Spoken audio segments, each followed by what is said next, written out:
आज के Nifty Nifty bank के हमारे अप्रोच पे फ्राइडे का दिन है। पहले तो कल अपन जो शॉर्ट्स कैरी करके चले, आज 150 पॉइंट का गैप डाउन मिलने वाला है मोटा मोटी। वो क्या करें और अपना फ्रेश अप्रोच निफ्टी पे क्या है?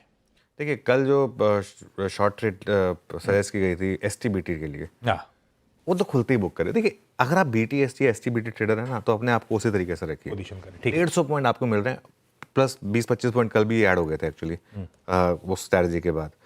खुलते ही बुक करें आप, खुलते ही। उसका रीज़न पता क्या है?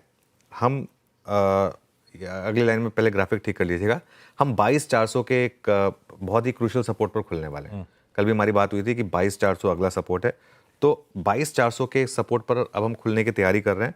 इसके लिए अगर आप एक एसटीबीटी ट्रेडर हैं तो आप खुलते ही इसको बुक करें, क्योंकि 150 पॉइंट मिल गए ना आपको विदाउट डूइंग एनीथिंग। मतलब तो क्या और क्या चीज़ की ज़रूरत है? पोजिशनल अगर आप शॉर्ट कैरी कर रहे हैं, जो हमने एक व्यू लिया हुआ है काफ़ी समय से, अगर आप वो कैरी कर रहे हैं, अब आप अपने स्टॉप लॉस को एडजस्ट कर लें। कल का हाई था 22,613 के करीब, आप वहाँ पर ले आएँ। अब नया ट्रेलिंग स्टॉप लॉस हो जाएगा 22,600।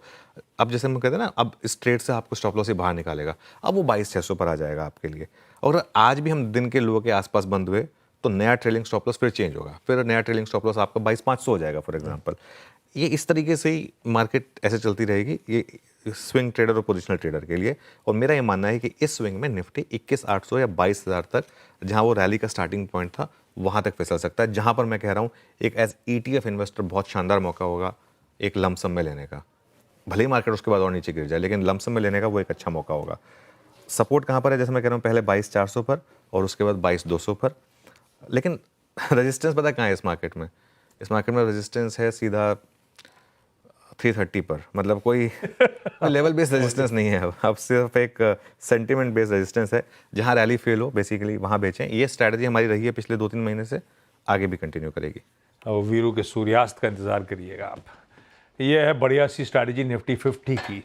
क्विकली इसी के साथ निफ्टी बैंक की तस्वीर भी स्क्रीन पर आ जाएगी। कल एक एक्सपायरी के दिन 1/4, मेरे ख्याल से 1/3%। ये देखिए आपकी स्क्रीन पे, निफ्टी बैंक मजबूत था। अच्छी खबरों का तांता लगा हुआ है वैसे निफ्टी बैंक के साथ या इसके कॉन्स्टिट्यूएंट्स के साथ। कल वो अपडेट आ रहे थे रिस्क वेटेज को लेकर, आज लिक्विडिटी के इंजेक्शन की तैयारी हो रही है। निफ्टी बैंक कैसा प्लेस्ड है? देखिए, निफ्टी बैंक में ना जो कल का इंट्राडे चार्ट है वो आपको थोड़ा मिसलीडिंग दिखाई देगा। एडजस्टमेंट की वजह से वो आपको 48,743 दिखाई दे रहा है। अदरवाइज तो क्लोजिंग 48,650 के आसपास थी, हम डे लो पर बंद हो रहे थे। और मुझे ये लग रहा है कि बैंक निफ्टी में एक बार फिर से आप जनवरी और फरवरी के लोस ट्राई कर सकते हैं। 48,000 तक फिसल सकते हैं। और 48,000 के बाद अगला बड़ा सपोर्ट आएगा बैंक निफ्टी पर 47,000 पर। और जैसे निफ्टी का शुरुआती पॉइंट 21,800 था ना जून वाला, बैंक निफ्टी पर वो पॉइंट 47,000 था। अगर निफ्टी वहाँ तक जा रहा है तो बैंक निफ्टी भी वहाँ तक जाएगा। और दिक्कत ये है ना, बीच बीच में शॉर्ट कवरिंग आएगी पावरफुल, जैसे कल आई थी। आपको याद होगा कल एक बार सुबह के लिए तो 10 बजे जो मार्केट का मूव था, एक बार के लिए सारे शॉर्ट बाहर हो गए होंगे। निफ्टी बैंक एक बार के लिए 400 पॉइंट ऊपर था कल सुबह 10 पौने 10 बजे। तो इस मार्केट में ना, या तो आप रिटेल के लिए बहुत टफ होता है, क्योंकि जब इस तरीके के मूव्स आते हैं, या तो आप शॉर्ट करके कैरी करें तब पैसा बन रहा है।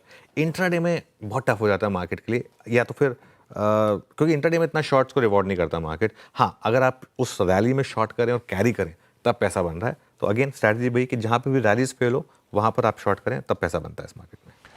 लीजिए भाई साहब, ये है निफ्टी निफ्टी बैंक की आज फ्राइडे की अपनी स्ट्रैटेजी।